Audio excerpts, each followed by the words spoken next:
మన ధ్యాన భాగంగా రూతు గ్రంథం 1వ అధ్యాయము 1-2 వచనాలు. న్యాయాధిపతులు ఏలిన దినముల యందు దేశములో కరువు కలుగగా యోధా బెత్లెహేము నుండి ఒక మనుష్యుడు తన భార్యను తన 2 కుమారులను వెంటబెట్టుకొని మోయాబు దేశమున కాపురముండుటకు వెళ్ళాను. ఆ మనుష్యుని పేరు ఎలీమెలెకు, అతని భార్య పేరు నయోమి. అతని 2 కుమారుల పేర్లు మహ్లోను, కిలియోను. వారు యోధా బెత్లెహేము వాడైన ఎఫ్రాతీయులు. వారు మోయాబు దేశమునకు వెళ్ళి అక్కడ కాపురముండిరి. తర్వాత 2వ అధ్యాయము 1-2 వచనాలు. నయోమి పెనిమిటికి బంధువుడు ఒకడుండెను. అతడు చాలా ఆస్తిపరుడు. అతడు ఎలీమెలెకు వంశపు వాడై ఉండెను. అతని పేరు బోయజు. మోయాబీయురాలైన రూతు, నీ సెలవైన ఎడల నేను పొలములోనికి పోయి ఎవని కటాక్షం పొందగలనో వాని వెనుక పరిగెనేరు కొందునని నయోమితో చెప్పగా ఆమె, నా కుమారి పొమ్మనెను. ప్రియులారా, మనం ఈరోజు ఈ రూతు గ్రంథంలో నుండి కొన్ని విషయాల్ని మనం జ్ఞాపకం చేసుకుందాం. ఇందులో 4 అధ్యాయాలు ఉన్నాయి. 4 అధ్యాయాల్లో చాలా శ్రేష్టమైనటువంటి సంగతులు ఉన్నాయి. నేను 2 వ్యక్తుల జీవితాల గురించి మీతో మాట్లాడాలనుకున్నాను. ఒకటి ఎలీమెలెకును గురించి, రెండవది బోయజును గురించి. వీరిద్దరి యొక్క ఆధ్యాత్మిక జీవితాలు, మనకున్న పోలికలు మనం ఎలాగ అప్లై చేసుకుంటాం వారి జీవితాల్లో నుండి అనే వాటిని మనం ధ్యానం చేద్దాము. అయితే రూతు గ్రంథం చదువుతుంటున్నప్పుడు 5 కోణాల్లో ఈ గ్రంథాన్ని మనం అర్థం చేసుకోవచ్చు. ఒకటి, చారిత్రాత్మకంగా మనము రూతు గ్రంథాన్ని చారిత్రాత్మకంగా చూస్తాం. ఇందులో చరిత్ర ఉంది. బోయజు చరిత్ర, ఎలీమెలెకు కుటుంబం యొక్క చరిత్ర ఇందులో మనం చూస్తాం. తర్వాత జీనియాలజీ మనం చూస్తాం, వంశావళిని చూస్తాం. ఈ దావీదు ఏ గోత్రానికి చెందినవాడు? అతడు యోధా గోత్రానికి చెందినవాడని మరి మనకు స్పష్టంగా అర్థం అవ్వడానికి రూతు గ్రంథం చాలా సహాయపడుతుంది. ఇందులో మనం ఈ జీనియాలజీ మనం చూస్తాం. 4వ అధ్యాయంలో చివరిలో చెప్పాడు కదా, 4వ అధ్యాయంలో 18వ వచనము నుండి పెరెసు వంశావళి ఏదనగా, పెరెసు హెస్రోనును కనెను, హెస్రోను రామును కనెను, రాము అమ్మీనాదాబును కనెను, అమ్మీనాదాబు నయస్సోనును కనెను, నయస్సోను సెల్మానును కనెను, సెల్మాను బోయజును కనెను, బోయజు ఓబేదును కనెను, ఓబేదు యెషయిని కనెను, యెషయి దావీదును కనెను. ఈ వంశావళి తర్వాత దినవృత్తాంతాల గ్రంథంలో ఉన్న వంశావళికి, మత్తయి సువార్తలో, లూకా సువార్తలో ఉన్న వంశావళులకు ఇది చాలా సహాయకరంగా ఉంటుంది. ఇది మధ్యలో ఒక బ్రిడ్జ్ లాంటిది వంశావళిలో. కనుక దీన్ని వంశావళి పరంగా ఈ గ్రంథాన్ని మనం చదవచ్చు. 3వది, ప్రవచనాత్మకంగా చదవచ్చు. ఏంటి ప్రవచనాత్మకం అని అంటే, 4వ అధ్యాయంలో అక్కడ స్త్రీలు నయోమితో మాట్లాడుతూ నీకు కుమారుడు పుట్టాడు అని, నీ కుమారుడు జన్మించాడని మరి ఆ మాట వాడారు కదా. 17వ వచనములో ఆమె పొరుగు స్త్రీలు నయోమి కొరకు కుమారుడు పుట్టానని చెప్పాను. కనుక మనం యెషయా గ్రంథంలో చూస్తాం కదా 9:6లో, ఏలయనగా మనకు శిశువు పుట్టాను, కుమారుడు అనుగ్రహించబడినని. కనుక నయోమి కొరకు పుట్టిన కుమారుడు వలె ఇది ప్రవచనం. మన కొరకు కూడా కుమారుడు జన్మించాడు అంటే ప్రవచనాత్మకంగా ఈ గ్రంథాన్ని మనం చదవచ్చు. తర్వాత సిద్ధాంతపరంగా, డాక్ట్రినల్గా చదవచ్చు. సిద్ధాంతాలు కొన్ని ఉన్నాయి. అందులో రక్షణ అనేది ఒక సిద్ధాంతం, రక్షణ శాస్త్రం, సొటేరియాలజీ అన్నారు దాన్ని, విమోచన లేక రక్షణ అనేది. ఇందులో మన విమోచకుని గురించి, విమోచన గురించి, అతడిచ్చిన రక్షణను గురించి మనం చూస్తాము. కనుక దీన్ని ఒక సిద్ధాంత పరంగా కూడా మనం చదవచ్చు. తర్వాత ఆధ్యాత్మికంగా చదవచ్చు, స్పిరిచువల్గా. ఎలాగూ అని అంటే, అపోస్తలుడైన పౌలు ఎఫెసీ పత్రిక 5వ అధ్యాయం రాసి 5వ అధ్యాయంలో భార్యాభర్తల గురించి చెప్తూ భార్య భర్తకు లోబడి ఉండాలని, భర్త భార్యను ప్రేమించాలి అని ఈ మాటలు చెప్తూ నేను క్రీస్తును, సంఘమును గురించి మాట్లాడుతున్నాను అన్నాడు. అలాగనే రూతు గ్రంథం రూతును గురించి, బోయజును గురించి మాట్లాడాక ఇది ఆధ్యాత్మికంగా సంఘమును, క్రీస్తును గురించి కూడా మాట్లాడుతూ ఉంది.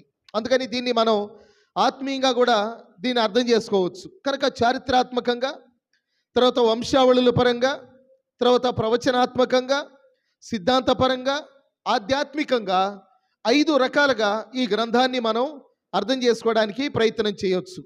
కనుక ఈ రూతు గ్రంథాన్ని మనం చూస్తాం. ఈ రూతు గ్రంథం అనేది ఎప్పుడు రాయబడింది అని అంటే సొలొమోను కాలంలో రాయబడింది అని అన్నారు. బహుశా దీని రచయిత సొలొమోన్ అయి ఉండొచ్చు అనేది ఎక్కువ మంది అభిప్రాయం. రకరకాలుగా చెప్పారు. సరే, ఏదేమైనా ఎక్కువ మంది అభిప్రాయం సొలొమోన్ అయి ఉండొచ్చు అని చెప్పారు. ఎందుకనంటే అది ఆ వంశావళి ఎక్కడి వరకు వచ్చి ఆగింది? 4వ అధ్యాయం ఇందాక మనం చూసింది దావీదు వరకు వచ్చి ఆగింది కదా. ఇప్పుడు రూతు గ్రంథం చరిత్ర జరిగినప్పుడు దావీదు ఉన్నాడా? చరిత్ర జరిగినప్పుడు అప్పటికి ఇంకా దావీదు పుట్టలేదు కదా.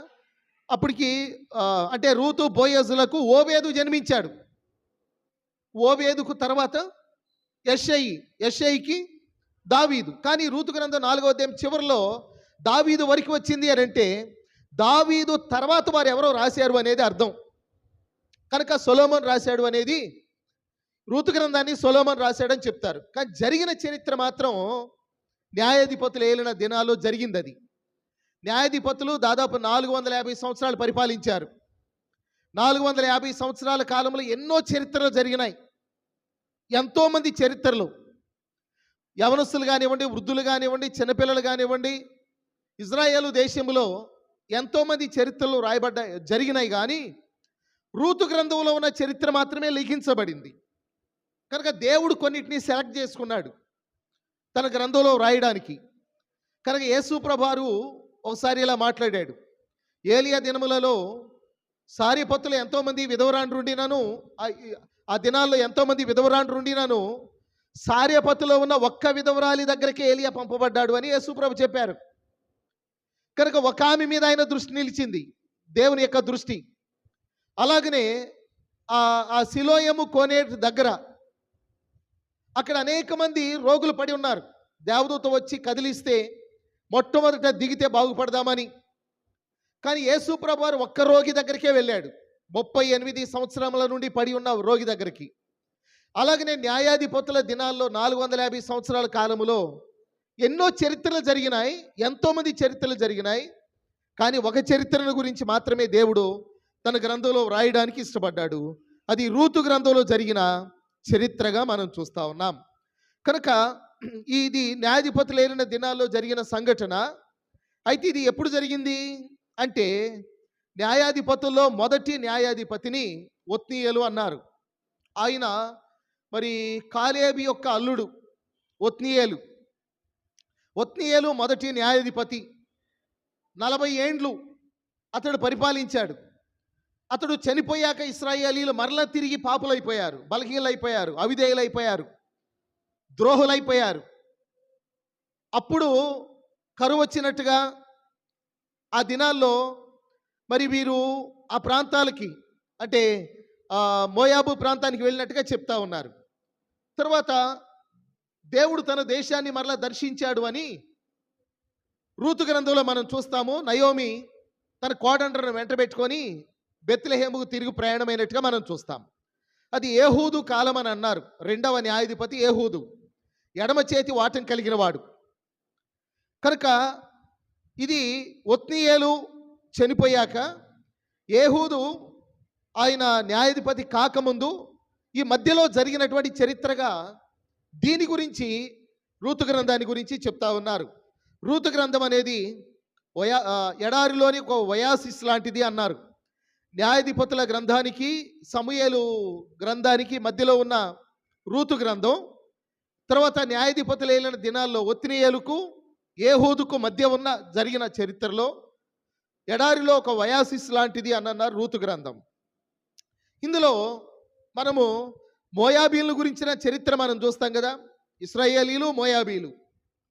కనుక మోయాబీలు ఎవరు అంటే లోతు తన కుమార్తె ద్వారా, 2 కుమార్తెల ద్వారా 2 సంతానం కలిగారు.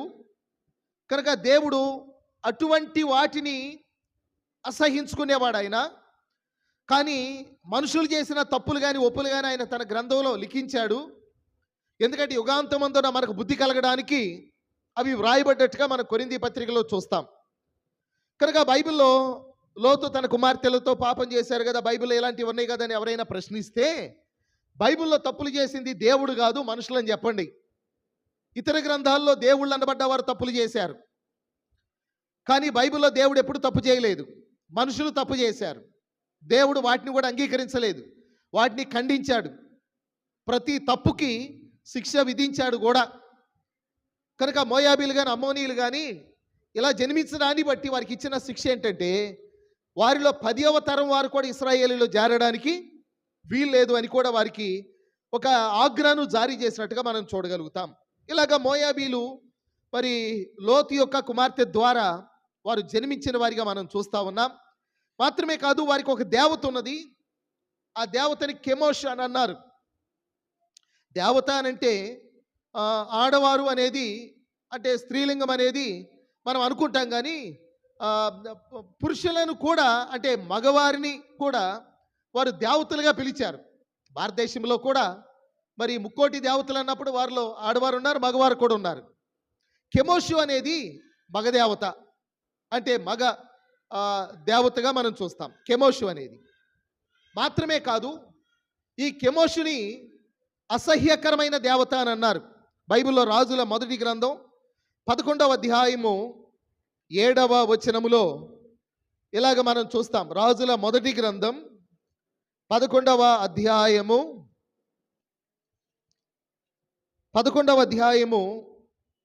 7వ వచనం. సొలొమోను కెమోషు అను మోయాబీయుల హేయమైన దేవతకు అన్నాడు. హేయమైన, అసహ్యమైన, అసభ్యకరమైన, ఇవన్నీ పర్యాయ పదాలు ఆ మూల భాషలో హీబ్రూలో వాడబడిన పదానికి.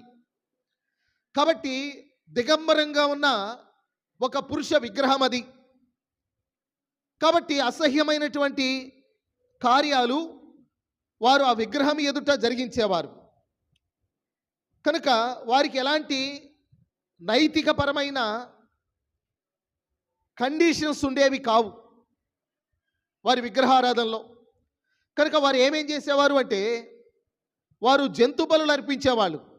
యానిమల్ సాక్రిఫైసెస్ ఉండేవి. జంతు బలులు అర్పించడం సహజమే కదా అని మనం అనుకోవచ్చు, కానీ జంతు బలులు అర్పించడంలో కూడా ఎలా అర్పించేవాళ్ళో తెలుసా? వాటి మెడను నోటితో కొరికేవారు, దాని రక్తాన్ని త్రాగేవారు. కనుక జంతు బలులు అలా అర్పించేవాళ్ళు. మాత్రమే కాదు, ఇలాంటి అసహ్యమైనటువంటి విగ్రహాలు చేసుకొని దిగంబరంగా ఉన్నటువంటి బొమ్మలను వారు పూజించేవారు. కనుక మన భారతదేశంలో కూడా ఇదివరకు అలాంటి ఉండేవి గుడుల పైన, ఇప్పుడు కూడా కొన్ని చోట్ల ఉండేవి.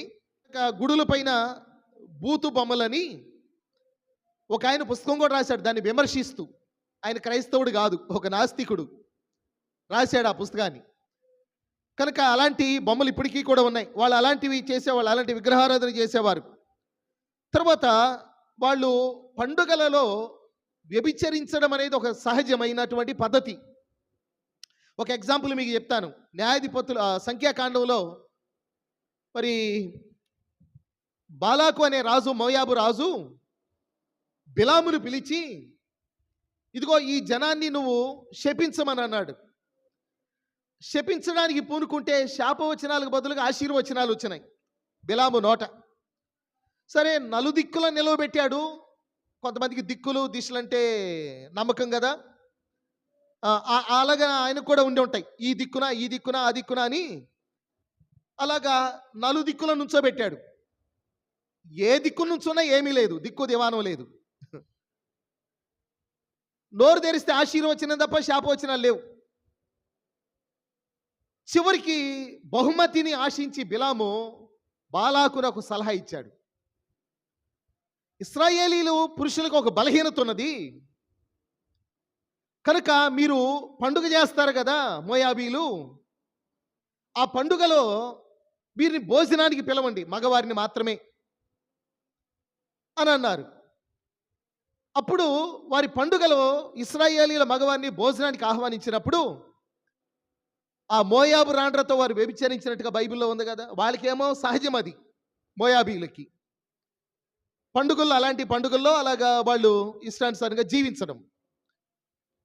కానీ ఇశ్రాయేలుకి దేవుడు చెప్పాడు, అది వీళ్ళకి పాపం, అది ఆజ్ఞ, అది కాబట్టి మోయాబీలు అలాంటి నైజాన్ని కలిగి ఉండేవారు. మాత్రమే కాదు, వాళ్ళు ఆ, మానవులను బలులు కూడా అర్పించేవాళ్ళు. హ్యూమన్ సాక్రిఫైజెస్ ఉండేవి. వారి పిల్లల్ని దేవతలకు బలిచ్చేవారు. ఇది దేవుడు బహుగా అసహించుకునే ఒక క్రియ. కనుక 4 రకాలైనటువంటి పాపాలు జరిగేవి. 1 విగ్రహారాధన, 2 జంతు బలులు, తర్వాత రిచువల్ ప్రాస్టిట్యూషన్స్ అంటారు. అంటే వాళ్ళు పండుగలలో వ్యభిచరించడం అనే ఒక అలవాటు. తర్వాత హ్యూమన్ సాక్రిఫైజెస్ ఉండేవి. మానవులను బలివ్వడం, మనుషులను బలివ్వడం అనే ఇలాంటి అలవాట్లు మోయాబీలు కలిగి ఉండేవారు. కనుక ఇప్పుడు ఈ మోయాబీల యొక్క చరిత్ర మనం చూసినప్పుడు, మోయాబీల మధ్యకి ఓ వ్యక్తి వెళ్ళడం అనేది, ఓ కుటుంబం వెళ్ళడం అనేది మనం ఈ చరిత్రలో మనం గమనిస్తూ ఉన్నాం. అక్కడి నుంచి మళ్ళీ తిరిగి రావడం అనేది ఈ చరిత్రలో మనం గమనిస్తూ ఉన్నాం. తర్వాత ఈ రూతు గ్రంథంలో 4 అధ్యాయాలు ఉన్నాయి కదా. 4 అధ్యాయాల్లో మొదటి అధ్యాయాన్ని రూతు తీర్మానం అన్నారు. 2వ అధ్యాయము రూతు యొక్క విధేయత. ఏంటా విధేయత? వారు అత్తగారిని అడుగుతుంది బెత్లెహేముకు వచ్చాక, నీ సెలవైన ఎడల నేను పొలములోనికి వెళ్ళి పరిగేరుకొని వస్తాను అని. వాస్తవంగా చరిత్ర ప్రకారం ఆమె మోయాబు రాజు యొక్క కుమార్తెగా చెప్తా ఉన్నారు. రాజు మాత్రమే కాదు, ఆయనకి ఇంకొక పదవి కూడా ఉండేది. ఆ దేశమంతటికి ఆయన యాజకుడు కూడా. రాజు యాజకుడు. ఆయన కుమార్తె ఈమెగా చెప్పబడతా ఉంది. తర్వాత ఈమె కూడా ఆ దేవాలయంలో పనిచేస్తూ ఉండేదిగా ఆమెను గురించి చెప్తా ఉన్నారు. తర్వాత మహలోను, నయోమి కుమారుడు మహలోను, వాళ్ళకి మెటల్తో కొన్ని వస్తువులు తయారు చేయటం, రాగి ఇత్తడితో వస్తువులు తయారు చేయటం అనే ఒక పని వచ్చు వారికి. కనుక అలాగా వాళ్ళు కొన్ని పరికరాలు తయారు చేయడానికి ఆ దేవాలయంలోనికి వెళ్ళినప్పుడు మహలోని యొక్క మెడలో ఒక తాడు వంటిది చూసి ఏంటి అని అడగడం జరిగిందంట. చరిత్ర చెప్తుంది.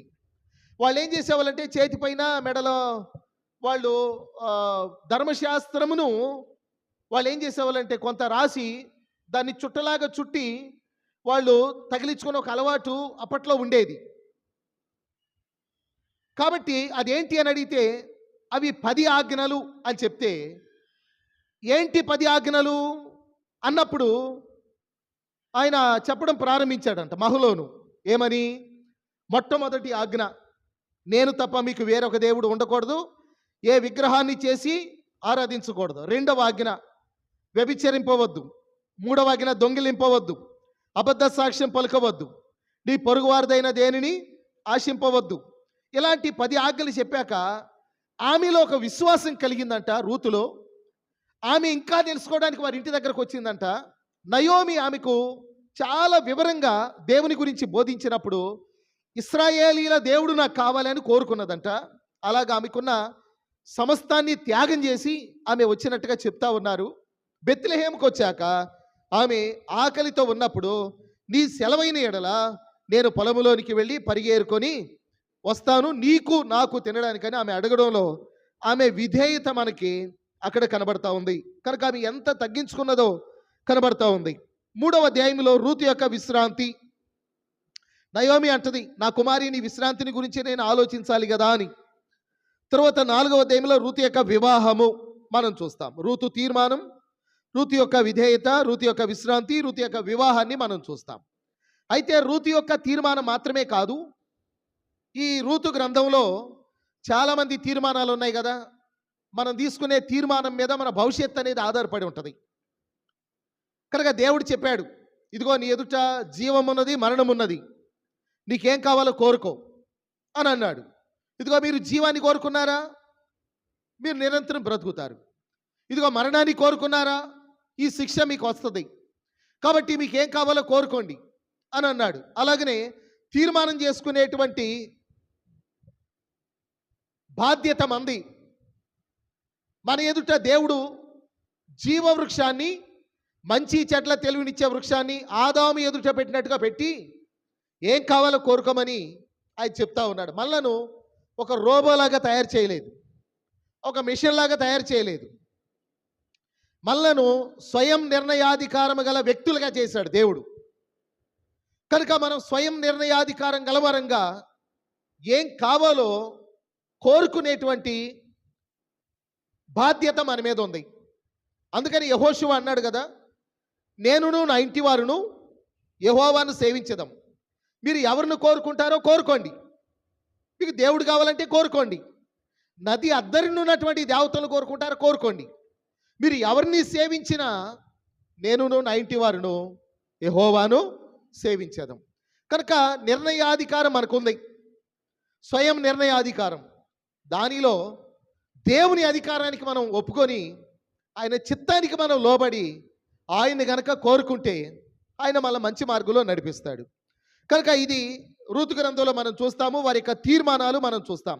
వారి తీర్మానాలు వారి యొక్క భవిష్యత్తును నిర్ణయించడం మనం చూస్తాం. ఎలీమెలెకు ఉన్నాడు. ఆయన తీసుకున్న తీర్మానం చివరికి ఆయన మరణానికి నడిపించింది. బైబిల్ చెప్తుంది, ఒకని ఎదుట సరి అయినదిగా కనబడు మార్గము కలదు, తుదకు అది నాశనమునకు లేక మరణమునకు దారి తీయను. బెత్లెహేము నుండి బ్రతుకు తెరువు కొరకై మోయాబుకు వెళ్ళాడు, బ్రతుకును కోల్పోయాడు. ప్రాణం కాపాడుకోవడానికి వెళ్ళాడు, ప్రాణాన్నే కోల్పోయాడు. నా నిమిత్తం తన ప్రాణాన్ని పోగొట్టుకునేవాడు దాన్ని కాపాడుకుంటాడు. తన ప్రాణాన్ని కాపాడుకోవాలనుకున్నవాడు దాన్ని పోగొట్టుకుంటాడని ప్రభు చెప్పాడు. దేవుని వదిలిపెట్టి ప్రాణం కాపాడుకోవాలనుకున్నాడు, ప్రాణాన్ని కోల్పోయిన ఎలీమెలెకును మనం చూస్తాం. పోవడమే కానీ రావడం లేదు. ఆయన తీర్మానం అలాంటి తీర్మానం అది. తర్వాత మరి నయోమి యొక్క తీర్మానాన్ని మనం చూస్తాం. దేవుడు వారిని దర్శించాడు అని వారు తిరిగి బెత్లెహేముకి రావాలి అనుకున్న నయోమి యొక్క తీర్మానం. ఈ నయోమి యొక్క తీర్మానంలో మారాను మధురంగా మార్చాడు దేవుడు. మంచి జీవితం పాడైపోయింది, ఇప్పుడు మారాని మధురంగా మార్చాడు.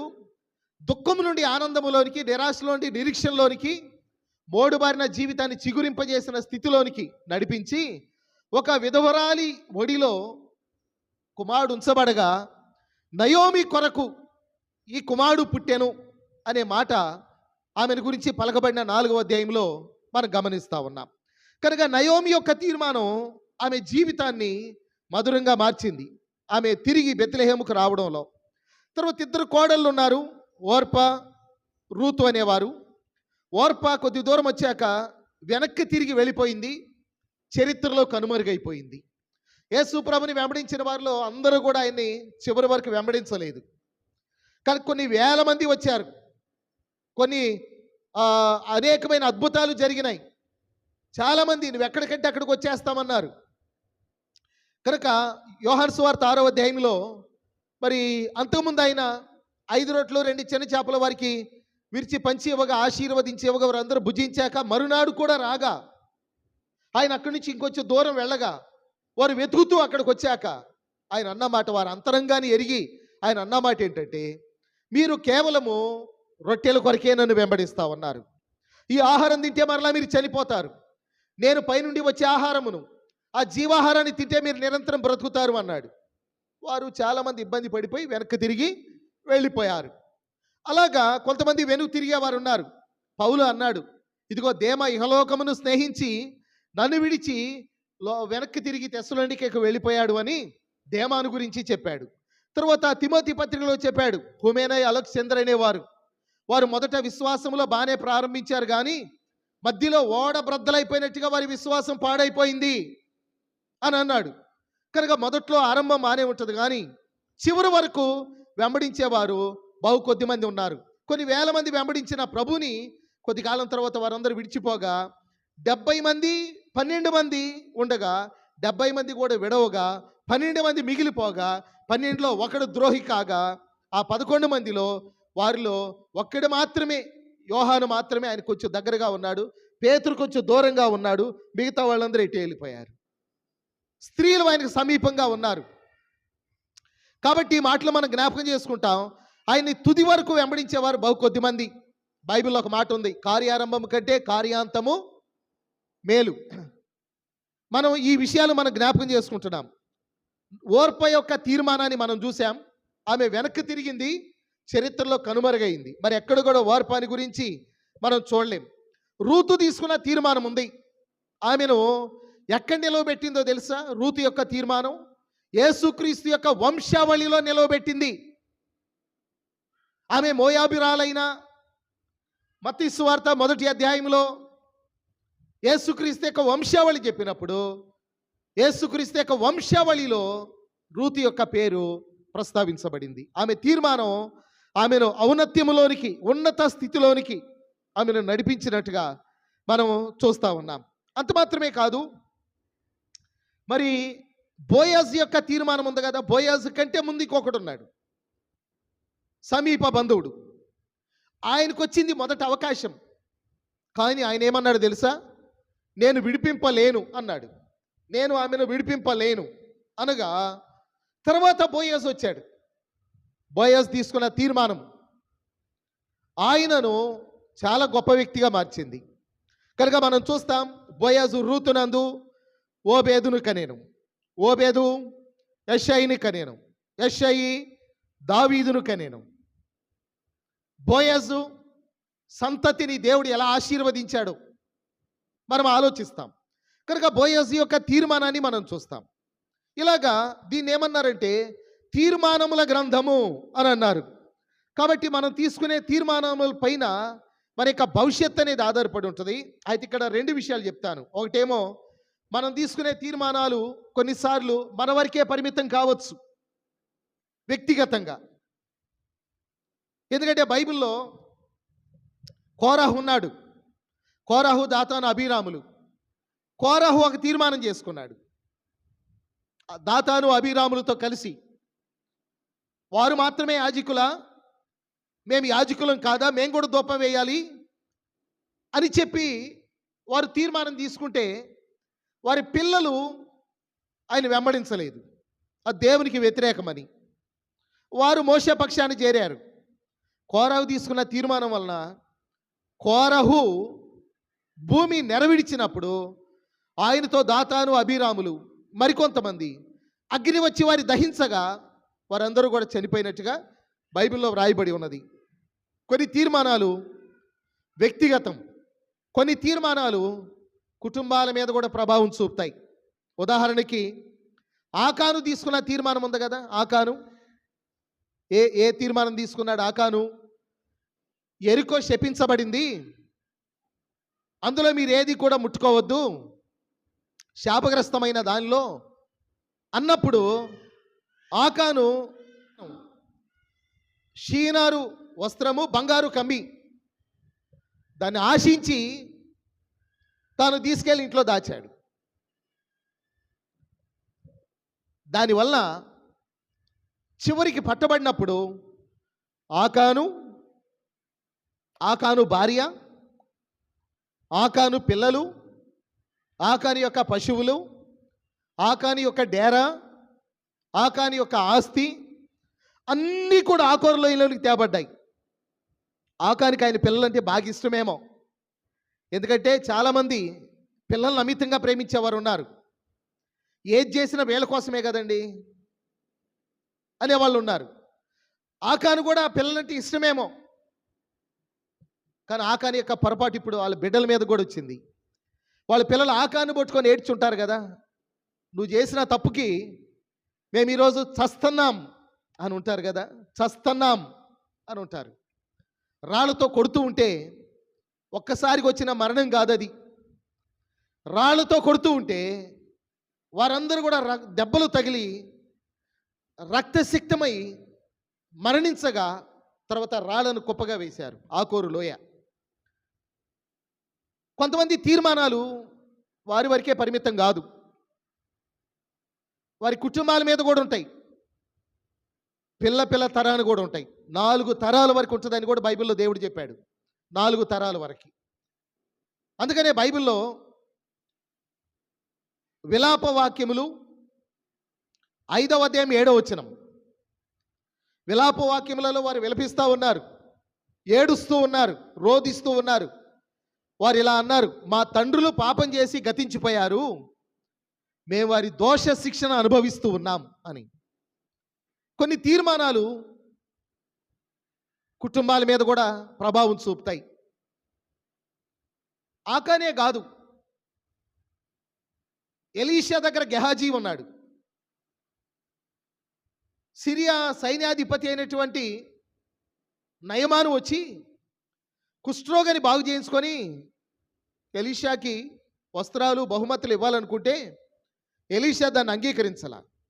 గెహాజీ అనుకున్నాడు, ఇంత మంచి మంచి ఖరీదైన వాటిని అంగీకరించడానికి నా యజమానుడికి మనస్సు లేదు.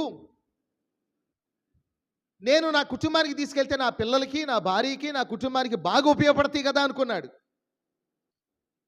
ఎలీషాకి తెలియకుండా నయమాను రథం వెంబడి పరిగెత్తాడు. వెళ్ళిపోయి పరుగు పరుగున రథాన్ని ఆపి ఆయన నా యజమానుడి దగ్గరికి ఇద్దరు మనుషులు దూరం నుంచి వచ్చారు, అతిథులు, వారికి తీసుకురమ్మన్నాడు ఈ వస్త్రాలు ఇవ్వడానికంటే వస్త్రాలతో పాటు మరి కొన్ని విలువైన వాటిని కూడా ఇచ్చి పంపించడం జరిగింది. తీసుకొచ్చి గెహాజీ ఇంట్లో పెట్టాడు. ఎలీషా దగ్గర నిలబడ్డాడు. ఎలీషా అడిగాడు, గెహాజీ ఎక్కడికి వెళ్ళావు? నేను ఎక్కడికి వెళ్ళలేదు కదా, నీ ఇక్కడే ఉన్నాను అన్నాడు. నువ్వు నయమానుతో కూడా రథం వెంబడి పరిగెత్తున్నప్పుడు నా మనస్సు నీతో రాలేదా? నయమాను పోగొట్టుకున్న కుష్ఠరోగం నీకు, నీ ఇంటి వారికి సదాకాలం ఉంటుంది. నయమాను పోగొట్టుకున్న కుష్ఠరోగం నీకు, నీ ఇంటి వారికి సదాకాలం ఉంటుంది. గెహాజీ కొన్ని తీర్మానాలు మన వరకే కాదు, మన కుటుంబాల మీద కూడా బాగా ప్రభావం చూపుతాయి. కనుక మనము, మన పిల్లలు, మన కుటుంబాలు, పిల్లల పిల్లలు క్షేమంగా ఉండాలి అంటే దేవునికి విరుద్ధమైనవి మన జీవితాల్లో లేకుండా ఒక మంచి తీర్మానం చేసుకొని సరి చేసుకోవటం చాలా మంచిది. యేసు ప్రభువుని నమ్ముకోగానే జక్కయ్య వెంటనే జక్కయ్య ప్రభుతో చెప్పాడు, ప్రభువా, నా ఆస్తిలో సగం పేదలకు ఇస్తున్నాను. నేను ఎవని యొద్దనైనా అన్యాయముగా ఏదైనా తీసుకుంటే వానికి 4 అంతలు చెల్లిస్తున్నాను. తన ఇంటి మీద ఏ దోషము లేకుండా చేసుకున్నాడు. కానీ కొంతమంది క్రైస్తవులు, మారు మనసు పొందినవారు, మనస్సాక్షి వారిని గద్దించినప్పుడు పొరుగువారి టీ కప్పు, కూర కప్పు, ప్లేట్లు ఏమన్నా ఎప్పుడన్నా మర్చిపోయి భోజనం తెచ్చుకున్న ప్లేట్లు ఉంటే మన ఇళ్లలో మనవి కానివి వేరే వాళ్ళకి ఇచ్చి క్షమించండి, నేను తిరిగి ఇవ్వలేకపోయాను. ప్రతి చిన్నది ఒకవేళ నీకు గుర్తుంటే పిన్నీస్తో సహా ఏ రుణాన్ని మిగిల్చుకోకుండా తిరిగి చెల్లించగలిగితే నీ ఇంటి మీద ఏ దోషం ఉండదు. అది నిజమైన మార్పు. గుర్తు లేకపోతే వేరే విషయం. గుర్తుంటే ఎవరికన్నా మనం డబ్బులు తీసుకొని ఎగ్గొట్టేసామా, గుర్తుంటే మనం తిరిగి ఇచ్చేసేయాలి. ఏది కూడా మన ఇళ్ళ మీద ఉండడానికి వీలేదు. కొన్ని కుటుంబాలు ఆశీర్వదింపబడకపోవడానికి శాపగ్రస్తమైనవి వారి కుటుంబాల్లో ఉండడమే కారణం. వారు హాయి మీదకి వెళ్ళారు, ఎరికోను జయించారు. హాయి పట్టణం చిన్నదే కదా, హాయిగా జయించవచ్చు అనుకున్నారు. హాయి పట్టణానికి వెళ్ళి హాయిగా జయించవచ్చు, ఇంతమంది ఎందుకు, కొద్దిమంది చాలనుకున్నారు, ఓడిపోయారు. మరలా వెళ్ళారు ఇంకో గుంపు, ఓడిపోయారు. యెహోషువ దేవుని ఎట్ట సాష్టాంగపడి ఏడ్చి ప్రార్థించగా దేవుడు చెప్పాడు, లే ఎందుకు ఏడుస్తున్నావు, లే, ఇశ్రాయేలు మధ్య శాపగ్రస్తమైంది ఒకటి ఉంది,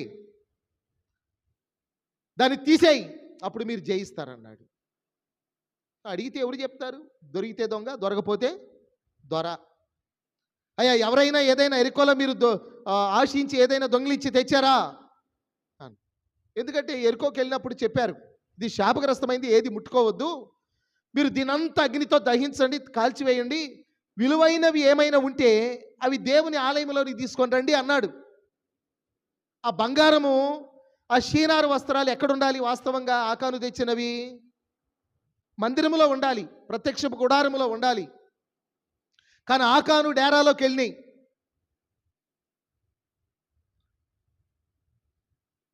ఎవరైనా ఇలా చేశారంటే ఎవరు మాట్లాడలేదు.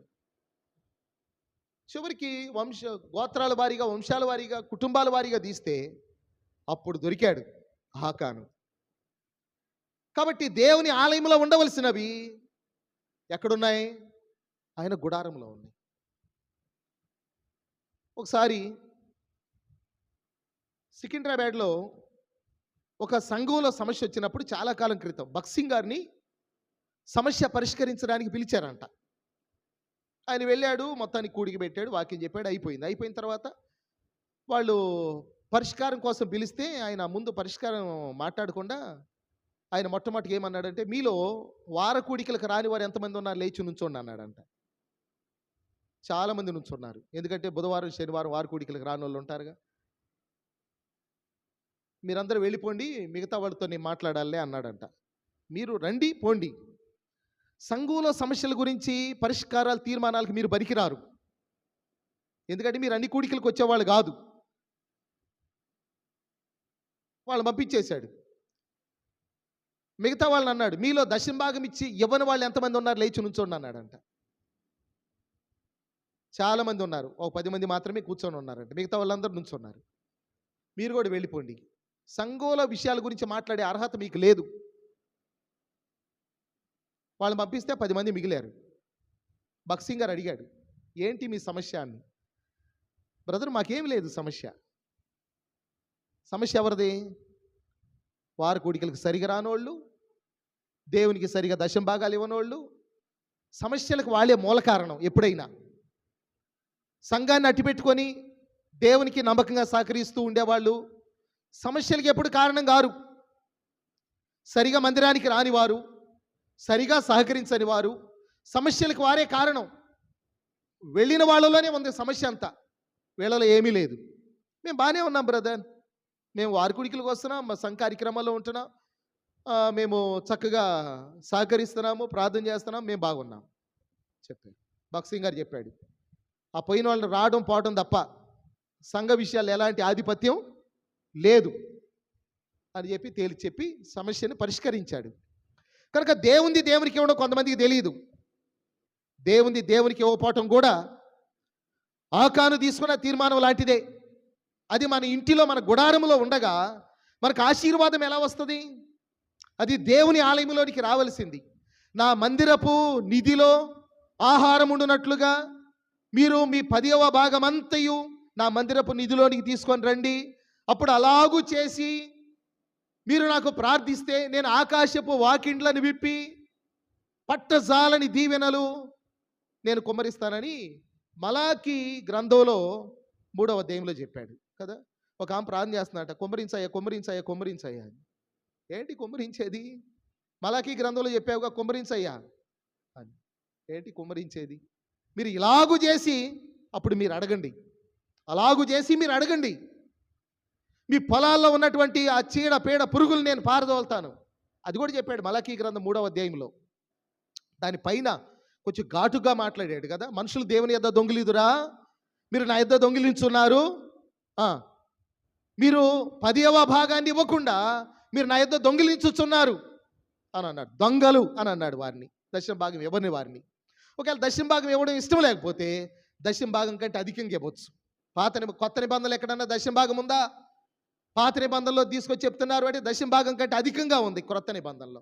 వారు విస్తరించిన కొలది వారు ఇచ్చినట్టుగా బైబిల్లో ఉంది. కనుక ఆకాను యొక్క తీర్మానం ఆకాను కుటుంబం, గెహాజీ యొక్క తీర్మానం గెహాజీ కుటుంబం మీదకి. కొన్ని తీర్మానాలు వారి కుటుంబాల మీద కూడా ప్రభావం చూపుతూ ఉంటాయి. కొన్ని తీర్మానాలు వ్యక్తిగతం, కొన్ని తీర్మానాలు కుటుంబాలకి చుట్టుకునేవిగా మనం చూస్తూ ఉన్నాం. అలాగా ఇక్కడ రూతు యొక్క తీర్మానం మనం చూస్తాం.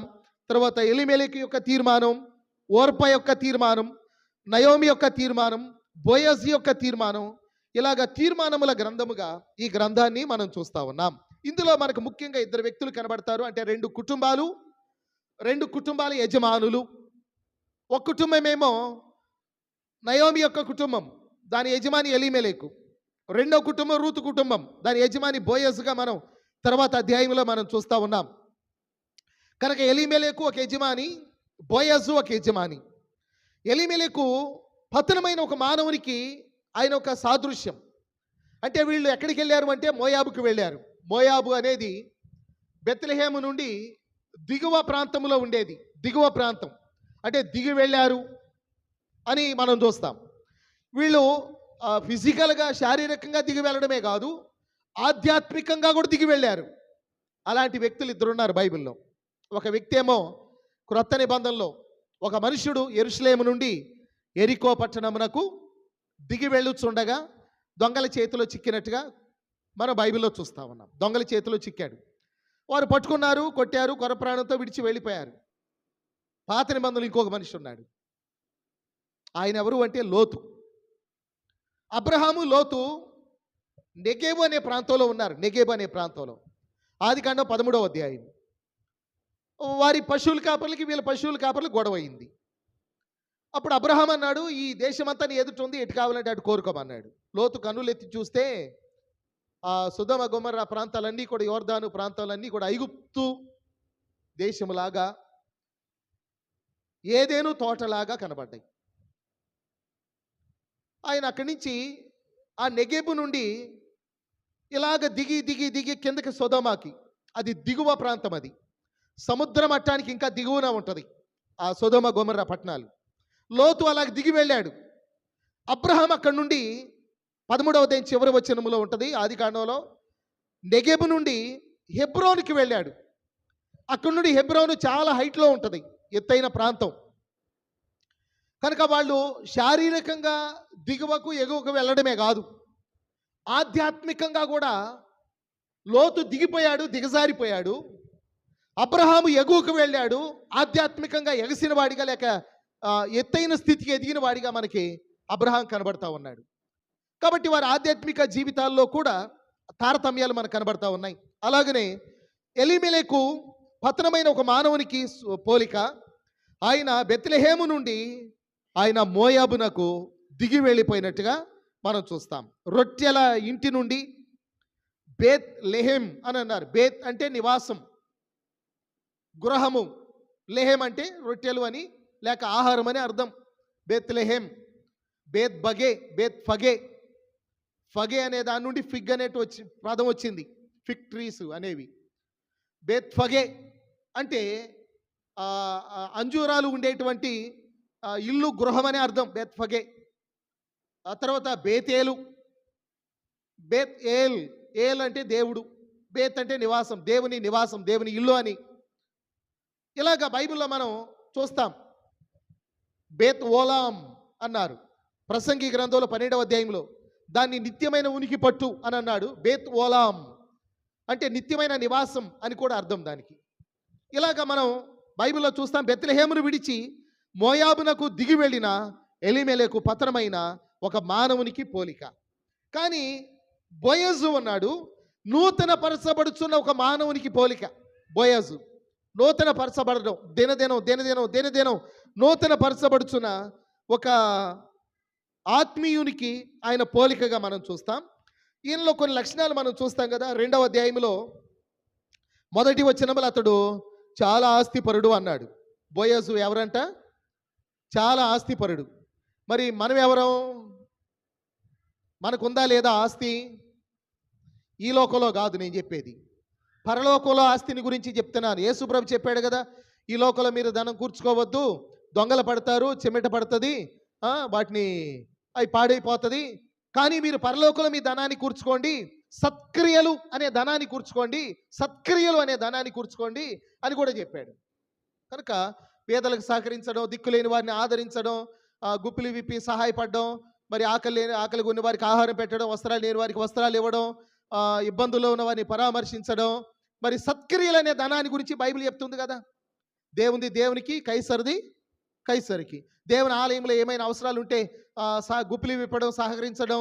తర్వాత బయట ఎవరైనా మనకి పేదవారు కనబడ్డప్పుడు వారు నిజంగా అవసరతలో ఉన్నారనుకుంటే కనుక వారికి సహకరించడం, ఇవన్నీ కూడా పరలోకంలో మనం ధనాన్ని కూర్చుకోవటం అని మనం చూస్తాం. కనుక మన ఐశ్వర్యం పరలోకంలో ఉంటుంది. కాబట్టి అలాగా మనం ఆస్తిపరులుగా ఉండాలి. అది మహిమైశ్వర్యమై ఉండాలి. పరలోకంలో ఉండే ఆస్తి అయి ఉండాలి. రెండవది, ఆయన చాలా మర్యాద కలిగిన వాడు బోయాజు. ఆయన పొలానికి రాగానే 2వ అధ్యాయంలో ఆ పనివారిని చూసి 4వ వచనములో అన్నాడు కదా, బోయాజు బెత్లెహేము నుండి వచ్చి 2వ అధ్యాయం 4వ వచనం, యెహోవా మీకు తోడైండునుగాక అని చేను కోయి వారితో చెప్పగా వారు యెహోవా నిన్ను ఆశీర్వదించునుగాక అని అన్నారు. సాధారణంగా పొలానికి వస్తూ వస్తూ యజమాని ఏమంటాడు? చూస్తాడు కదా, ఎవరు పని చేస్తున్నారు, ఎవరు నడుముల మీద చేతులు పెట్టుకొని నుంచొని ఉన్నారో చూస్తాం. కొంతమంది ఏంటంటే మనుషులు చూస్తే పని చేస్తారు, చూడకపోతే పని చేయడం. అట్లాంటి కూడా దొంగ పనులు చేసేవాళ్ళు ఉన్నారు. చూస్తేనే పని చేస్తారు, లేక చేయడం. ఈ రోజుల్లో కూలి పనులకి ఎవరిని పిలిచినా, ఇళ్లలో మనం ఏ పని చేయాలన్నా సరే దగ్గరుంటే తప్ప నమ్మకంగా చేసేవాళ్ళు చాలా అరుదుగా ఉన్నారు.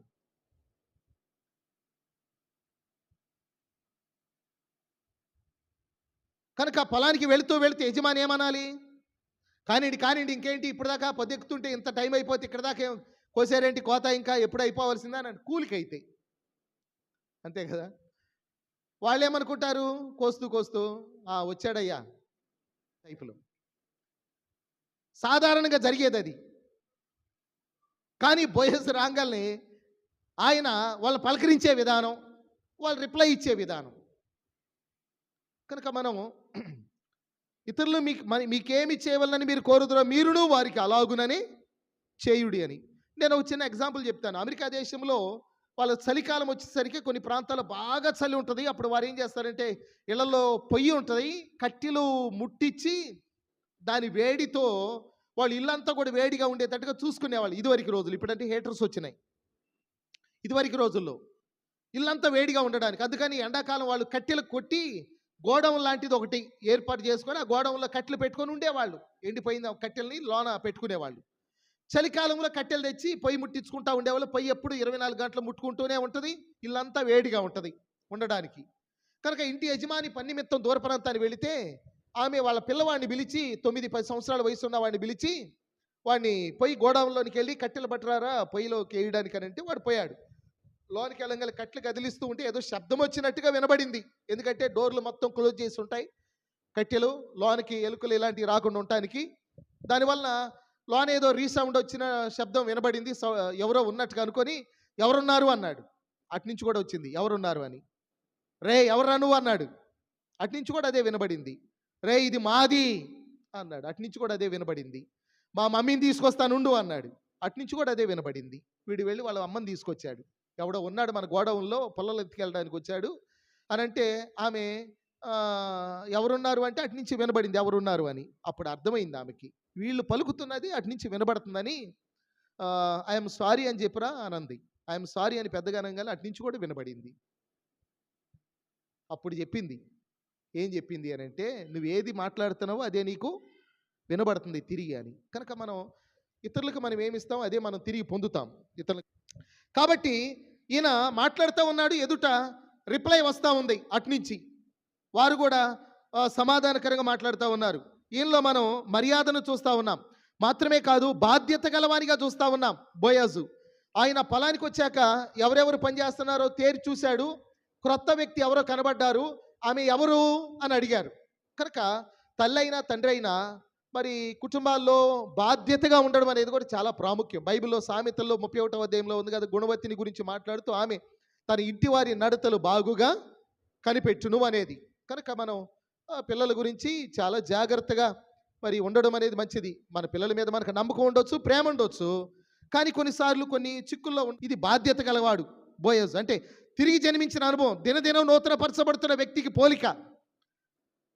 దినదినం నూతనపరచబడుతున్న వ్యక్తులు ఇలా ఉంటారు. తర్వాత ఆయన దయగలవాడు. ఆయన రూతును చూసి 2వ అధ్యాయం 8వ వచనములో ఆయన అన్నాడు, అమ్మ వేరొక పొలంలో ఏరుకోవడానికి పోవద్దు, దీన్ని విడిచిపోవద్దు, ఈ పొలంలోనే ఉండు ఈ దినాలు అయ్యే వరకు. ఎందుకంటే ఆమె ఎలాంటి త్యాగంతో వచ్చిందో, వాళ్ళ పరిస్థితులేంటో బోయజు గమనించాడు. కాబట్టి ఆయనలో దయను మనం చూస్తాం. తర్వాత దాతృత్వం గలవాడు ఆయన. ఆయన రూతుతో అన్నాడు కదా, అమ్మ నీకు ఇదిగో నీళ్లు, దప్పికైతే నీళ్లు త్రాగు వచ్చి. 2వ అధ్యాయం 9వ వచనములో నీళ్లు త్రాగు అని అన్నాడు. 14వ వచనములో ఇదిగో ఆహారము తిను అని ఇచ్చాడు. తర్వాత ఇక్కడే పని చెయ్యి అని 15వ వచనంలో పని చేయమని చెప్పాడు. ఇలాగ మనం చూస్తాం. తర్వాత వెళుతున్నప్పుడు పేలాలు ఇచ్చాడు కదా, కొన్ని పేలాలు ఆమె తిని కొన్ని మిగిల్చుకొని వెళ్ళింది. తర్వాత మరికొంత ధాన్యాన్ని కూడా ఇచ్చాడు. ఆయన దాతృత్వం గలవాడు అనేది కూడా ఇందులో మనం చూస్తూ ఉన్నాం. తర్వాత ఉపకార బుద్ధి కలిగిన వాడు, 2వ అధ్యాయం 20వ వచనం, చచ్చిన వారికి బ్రతికిన వారికి ఉపకారము చేయుట మానని ఇతడు అని అన్నాడు. కనుక కొంతమంది ఎంతో సేవ చేసిన దైవజనులు వారు త్యాగం చేసి వారి జీవితాల్ని మరి కష్టాలు నష్టాలతో పరిచర్య చేసి వారు చనిపోయిన తర్వాత వారి బిడ్డల్ని మరి పట్టించుకునేటువంటి సంఘాలు కూడా కొన్ని ఉన్నాయి కొన్ని ప్రాంతాల్లో. బైబిల్లోనే గిద్యోను ఉన్నాడు. గిద్యోను 40 సంవత్సరాలు పరిపాలిస్తే ఎంతో నిమ్మలంగా ఉంది. గిద్యోను వల్ల వాళ్ళు ఎంతో మేలు పొందారు. గిద్యోను చనిపోయిన తర్వాత గిద్యోను చేసినటువంటి ఉపకారమును వారు ఇశ్రాయేలీలు మర్చిపోయారు అని న్యాయాధిపతుల గ్రంథంలో రాయబడి ఉన్నది. కానీ ఈయన చచ్చిన వారికి బ్రతికిన వారికి ఉపకారము చేయుట మానని వాడు బోయజు. దినదినం నూతన పరచబడుతున్న వ్యక్తికి అదొక పోలిక. 3వ అధ్యాయము 10వ వచనములో రూతు నయోమి యొక్క సలహాను బట్టి పొలములో ఉన్న బోయజ్ దగ్గరికి వెళ్ళి ఆయన పడుకున్నప్పుడు కాళ్ళ దగ్గర ఆమె పడుకుంటుంది. ఆయన మెలకు వచ్చినప్పుడు ఆమెను చూసి ఆమెతో చాలా మర్యాదగా మాట్లాడుతూ ఉన్నాడు. ఆయన పరిశుద్ధత గలవాడు, దేవుని భయము గలవాడు అనేది కూడా మనం ఇందులో చూస్తూ ఉన్నాం. 3వ అధ్యాయము తర్వాత 13వ వచనములో రూతుతో మాట్లాడిన తర్వాత ఈ రాత్రి ఇక్కడ ఉండు, ఉదయాన్నే నువ్వు లేచి నువ్వు వెళుదు కానీ ఇదిగో నేను ఇలా చేస్తాను, నీ బంధువుని యొక్క ధర్మాన్ని జరిగించడంలో నాకంటే ముందు ఇంకొక వ్యక్తి ఉన్నాడు, అతను కాదు అంటే నేను ఆ బంధు ధర్మాన్ని జరిగిస్తాను అని చెప్పడంలో ఆయనలో ఉన్న దీర్ఘశాంతాన్ని చూస్తూ ఉన్నాం. తొందరపాటు నిర్ణయాలు ఏమీ లేవు. కొంతమంది ఏదైనా చెప్పగల వెంటనే నిర్ణయాలు తీసుకుంటారు, దాన్ని నమ్ముతారు, అదే నిజమని ప్రచారం చేస్తారు. మంచి చెడులు ఆలోచించరు, దీర్ఘశాంతం ఉండదు కొంతమందికి. బైబిల్లో ఒక మాట ఉంది, ఒకని సుబుద్ధి వానికి దీర్ఘశాంతమునిచ్చును. సుబుద్ధి దీర్ఘశాంతాన్ని ఇస్తుంది. సుబుద్ధికి వ్యతిరేకమైంది దుర్బుద్ధి. కనుక బుద్ధి డ్యామేజ్ అయితే తొందరపాట్లు జరుగుతాయి. కనుక ఆ బుద్ధికి డ్యామేజ్ కాకుండా చూసుకోవాలి. ఒకవేళ హార్ట్ డ్యామేజ్ అయినా రిపేర్ చేయవచ్చేమో, లేక కొంత నష్టం జరగవచ్చు. మన బుద్ధికి డ్యామేజ్ అయిందనుకోండి నిత్యత్వాన్ని కోల్పోతాం. చాలా జాగ్రత్తగా సుబుద్ధి కలిగిన వారిగా ఉండాలి. తర్వాత చివరిగా 4వ అధ్యాయం 1వ వచనంలో ఆయన వినయము కలిగిన వాడిగా చూస్తాం. ద్వారం దగ్గర కూర్చున్నాడు, వచ్చి పోయే వారిని చూస్తూ ఉన్నాడు బోయజు. వారిని ఓయి రమ్మని పిలుస్తూ ఉన్నాడు. కూర్చోబెట్టి పద్ధతిగా ఎలా మాట్లాడాలో అలాగా ఒక విషయాన్ని గురించి ఒక సమస్యను గురించి మాట్లాడడంలో ఆయనలో ఉన్నటువంటి వినయము మనకు కనబడతా ఉంది. ఇది దినదినం నూతన పరచబడుతున్న వ్యక్తికి ఉండేటువంటి పోలికలు. కాబట్టి ఎలిమెలెకు పతనమైన వ్యక్తికి పోలిక, బోయజు దినదినం నూతన పరచబడుతున్న వ్యక్తికి పోలిక. దినదినం నూతన పరచబడుతున్న ఒక విశ్వాసి ఎలా ఉండాలి? పరలోకముల ఆస్తిని కూర్చుకునే వ్యక్తిగా ఉండాలి. తర్వాత మర్యాదస్తునిగా ఉండాలి. తర్వాత బాధ్యత గలవానిగా ఉండాలి సంఘములోను కుటుంబంలోను. తర్వాత దయగలవానిగా ఉండాలి. తర్వాత దాతృత్వం గలవానిగా ఉండాలి. తర్వాత ఉపకార బుద్ధిని కలిగిన వారిగా ఉండాలి. తర్వాత దేవుని భయము పరిశుద్ధత కలిగిన వారిగా ఉండాలి. దీర్ఘశాంతం గలవానిగా ఉండాలి. వినయము గలవానిగా ఉండాలి. ఇవి మనము బోయజులో చూస్తూ ఉన్నాం.